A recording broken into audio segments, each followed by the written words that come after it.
Do you ever feel like you're pouring your heart and soul into your YouTube videos and getting nothing in return? It can be super frustrating when you turn your amazing idea into a video and spend days or even weeks on it, only to have it completely bomb and get next to no views. Well, even though it might feel like you've either got bad luck or the YouTube algorithm is against you, the truth is it's a bit more scientific than that, and there are in fact things you can do to turn this around. So in this episode of Full-Time YouTuber, I'm going to share a bunch of different ways that you can get more views on your videos as quickly as possible. Hey, my name is Ben and I'm a full-time YouTuber and entrepreneur, and I help new video creators start and grow their YouTube channels into a profitable business. Can you hear that? It's the sound of internet crickets. You might have posted a video and you're getting low to no views on it. Well, this is embarrassing. Let me just refresh in case it's a mistake. Oh no, it's real.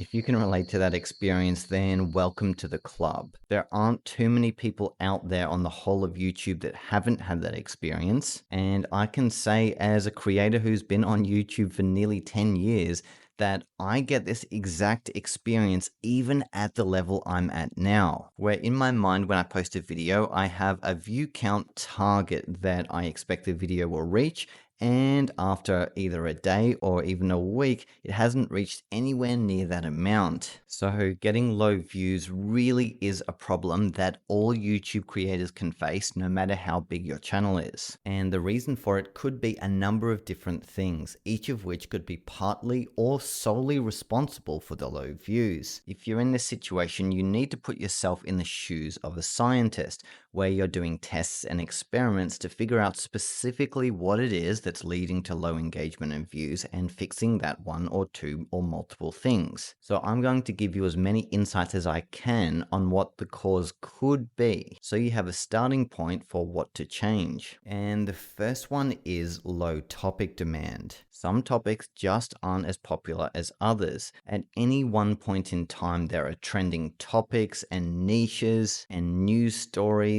that get all the views. And as a content creator, making content around these topics is the quickest way to grow your channel as quickly as possible. Of course, though, you'll need to balance that with whatever your key knowledge and passion revolves around. But in order to have a successful YouTube channel to begin with, you'll need to make sure that the general topic and industry is one where there is a lot of people. If you start a channel based around vintage postage stamps and there's only a few hundred people in the whole world that are interested in vintage postage stamps, there is just no way you're ever going to grow your channel beyond a few hundred subscribers. And there really are a lot of topics with low demand across every industry, which is why it's really important to do your research in advance of choosing a channel topic. So let's say you have an idea about what you're going to make a video about, but it's still a hypothetical in your head, and in reality, you're not sure if it's going to hit the mark or not. Well, what you want to do is jump onto YouTube and search the search terms that you think your video would eventually show up for, and see, are there any other videos doing really well? Videos that are getting hundreds of thousands of views, even up to 1 million views or more? Because even if there are only a few videos with these numbers, it's a sign that it can be done again. And it's very likely a topic that there is a demand for. Whereas if you search for your topic or video idea and there's nothing, let's say there's a couple of videos and they're getting hundreds or thousands of views maximum, then again, that's exactly what you should expect if you were to make a video on the same topic. While there are exceptions to the rule, you could create the one anomaly that goes super viral. It's unlikely if there is low topic demand there to begin with. So you do yourself a much better service researching what the higher demand topics are and making content around those. So using tools like YouTube and typing in different search terms. And also another one I use is Google Trends. So if you go to trends.google.com, you can type in search terms and compare them against other search terms. For example, I've done this in the past to help me figure out which the most popular video editor is. I typed in DaVinci Resolve, Premiere Pro, Final Cut Pro, and CapCut. And on Google Trends, it displayed the search interest for all 4 topics over the past 5 years as a line graph. And seeing the visual of this makes it so obvious about what the high demand topics are, which in this case had Final Cut Pro right down the bottom, just barely skimming the surface. Then Premiere Pro was doing about 3 times as much search volume. DaVinci Resolve was doing 10 times as much search volume as Premiere Pro, and CapCut was doing double the search volume as DaVinci Resolve. So for me, that served as a proof of concept that if I were to make videos around CapCut, that they would perform well. And ever since I started posting videos around CapCut and DaVinci Resolve, I've been consistently getting high views on my videos because I did the research to see that there was in fact demand for this topic. So again, I definitely encourage you to have a look on trends.google.com and type in a few different ideas you have in terms of subject matter, search terms, and compare a few of them side by side to visually see which has the highest demand. It's not to say you should always go for the one with the highest bar graph, because sometimes those are topics that you may have little expertise in, or ones that you're just not really passionate about. But yeah, give it a go. Google Trends. The next reason your videos may be getting low views is that you're making videos on lots of different topics and having no consistent theme to your body of work. The most successful channels on YouTube generally are successful because they are the best or one of the best at their specific topic, whether that's video editing, playing the piano, or cooking. But if you post videos on all 3 of those topics that are completely unrelated and you're posting them to the same channel, what it communicates to your audience is that you're a jack of all trades, master of none. And people don't want to follow jack of all trades because everyone's time is valuable, and when they watch a video on a topic, they want the absolute best opinion there is. And often that comes from someone who is a specialist at that one topic, who has made hundreds of videos and who has proven themselves over time to know what they're talking about. So the more you post on one specific niche or topic, the more people will come back to watch your next video because they've received value from you in a couple of videos already, and eventually they're going to become addicted and come back for more and more. But they're never going to become addicted if you keep posting random videos on random topics that are completely irrelevant to them. So if you're getting low views, I'd encourage you to post at least 5 to 10 really good videos on your chosen topic. If you're still not getting views after that, then revert back to the low topic demand theory and try changing it to something else and post 5 to 10 videos consistently on that new topic. Unfortunately, I've seen too many YouTubers grind it out for years and years, posting hundreds of videos on the same topic, but they're still getting low views, and the reason is there is low topic demand to begin with. So no matter how consistently you post on your niche topic, if there's low topic demand, then it doesn't matter how good you are at making videos or how consistent you are, you're just not going to grow your channel. An important distinction to make here is if you have been posting videos consistently for maybe a couple of months and you're starting to get in the thousands of views, but unable to break through that barrier, that's a very different situation to if you're getting in the hundreds or less. Because if you are getting in the thousands, often that's a sign that you are getting an initial response.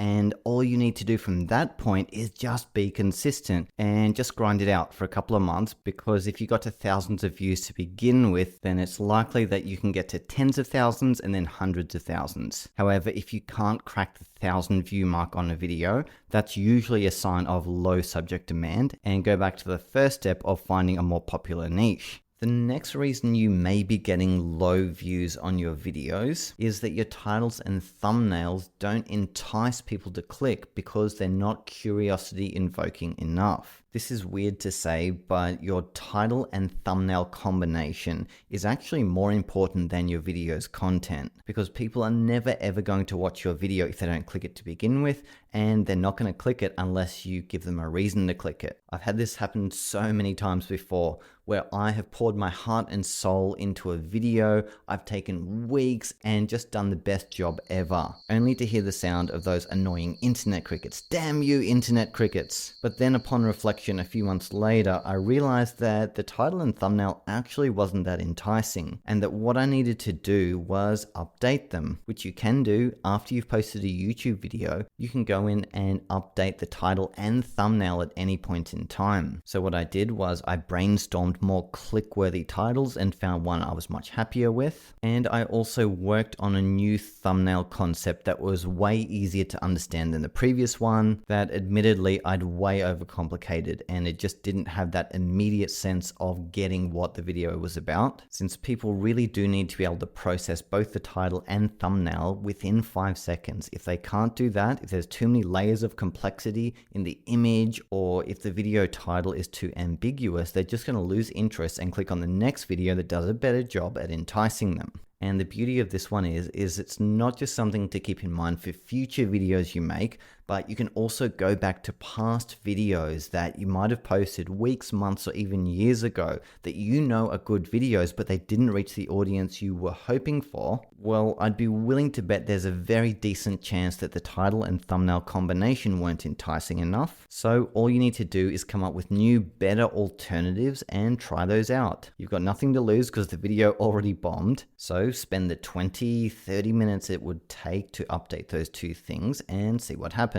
Personally, I've been able to revive videos this way and turn them into some of my best performers. So learning how to make really good titles and thumbnails is one of the most valuable skills you can have as a YouTube creator.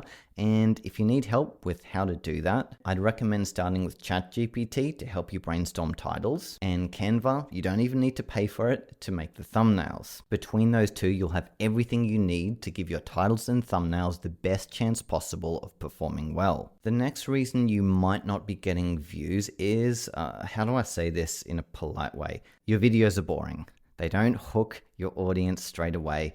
And really, that is so important in today's day and age where we have micro attention spans. You can open up TikTok and see 50 different videos in 50 seconds. And if your video doesn't live up to that or have some kind of hook, it kind of doesn't matter how good the rest of the video is. You failed to hook your audience from the beginning, and therefore they're not going to watch your video. And unfortunately on YouTube, a 2 or 3 second view time won't count towards your video's overall view count. So do your best to work on a great hook for your video. This often comes from presenting the problem and the solution within the first 30 seconds and getting straight into the video as quickly as possible with minimal time wasted. Forget about having logo introductions or long, slow introductions where it takes forever to actually get to the point of the video. Instead, what you want to do is make the opening 30 seconds of your video the best 30 seconds of the whole video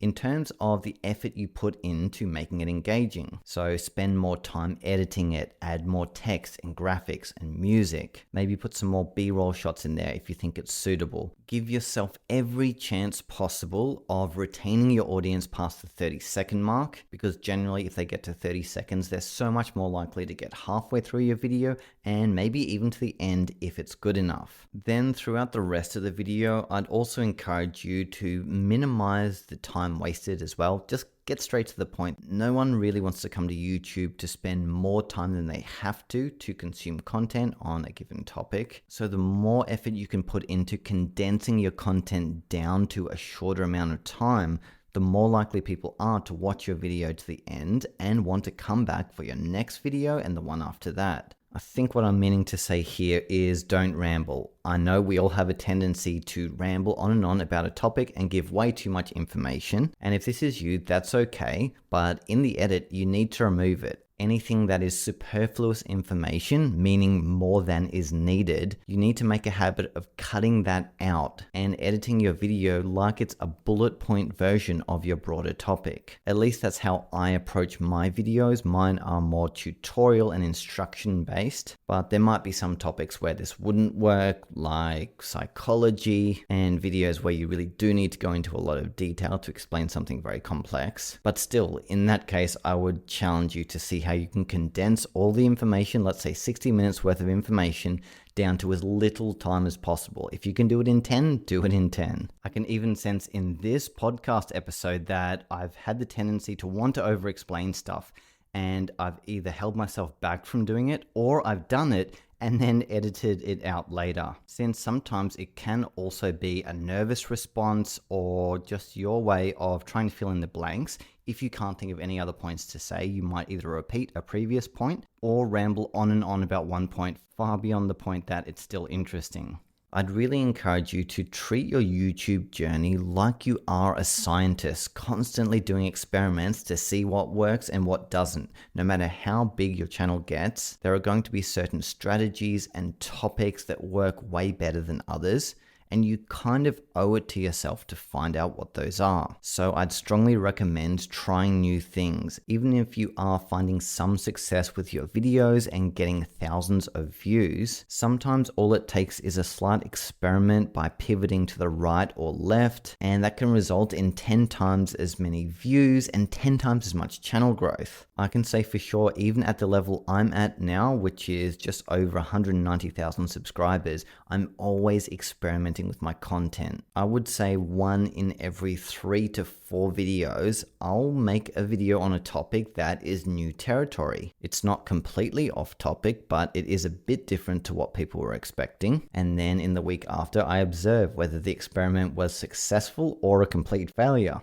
And while there are definitely a lot of failures, there are also some successes. And those successes can be all you need to finally find your clear path on YouTube, to find your topic that people are responding to. And if you were to keep making videos in the same style on the same topic, you could repeat that same success. So always be experimenting. I'd recommend at a minimum 1 in 10 videos where you experiment with a slightly different topic, but just make sure you go back to your original topic the next video so you don't completely polarize your audience by violating one of the other things I talked about in this episode, which was making videos on too many different topics. I'd also add that as a YouTube scientist, you'll want to analyze your own channel data and use that to influence the decisions you make on future content.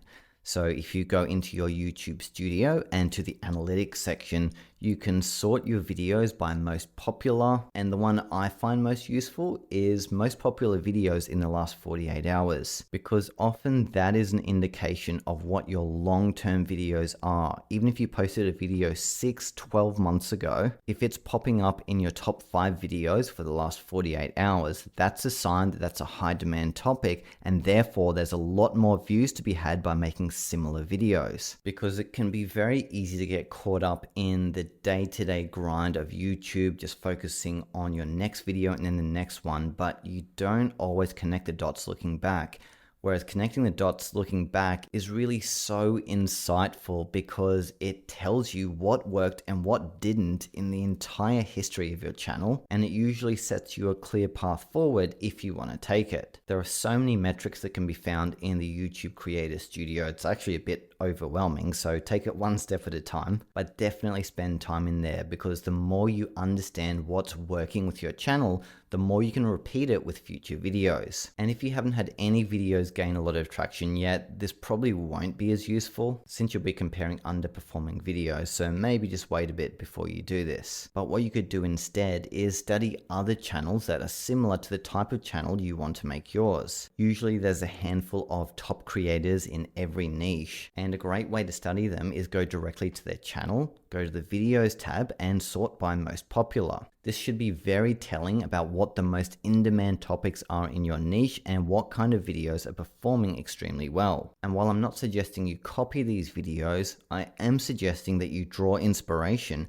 about what worked specifically about those top performing videos. Was it the title and thumbnail? Was it an engaging opening 30 seconds followed by a consistently good rest of the video? Or was it just really high topic demand? Because you can take any of those elements and create your own version of that video, and really that will be one of the fastest ways to grow your channel and view count quickly. So if you're struggling with low views on your channel, hang in there. Try a bunch of the things I talked about in the episode and see what kind of results you get. Because in order to find YouTube success, you really don't need to work harder on it. You just need to work smarter by making better decisions on the type of content you make and how you present it. If you'd like to work with me one-on-one as your coach to help you identify how to get more views on your YouTube channel and grow it to the next level, I now offer one-on-one coaching where I go through a very detailed channel analysis and plan out an entire blueprint for your channel to help you identify what all of your biggest challenges are and how to overcome them to achieve massive channel growth. Because every channel is a bit different, and while I can give you general advice in the podcast about what works and what doesn't, chances are your channel has its own very unique problems and unique solutions, which is where working with me more intimately can help you get straight to the solution and grow your channel 100 times faster. If you'd like to learn more about that, feel free to follow the link in the show notes. I will also be launching an exclusive community soon for up-and-coming YouTubers who are keen to grow their channel to the next level with the guidance of me and other dedicated YouTube creators. If you'd like to sign up to be notified about this community launch, just go to benclaremont.com/YouTube or follow the link below, and I'll keep you posted on when that's ready to go. Okay, well, now it's over to you to go and try some new things with your content. If you're not getting the views you want, it's really important that you try something different, because the definition of insanity is trying the same thing over and over and expecting a different result. So if you're not getting the results you want, you've got to try something different. Start with some of the things from this podcast and see how you go. I wish you all the success in the world, and don't forget, you're just one video away.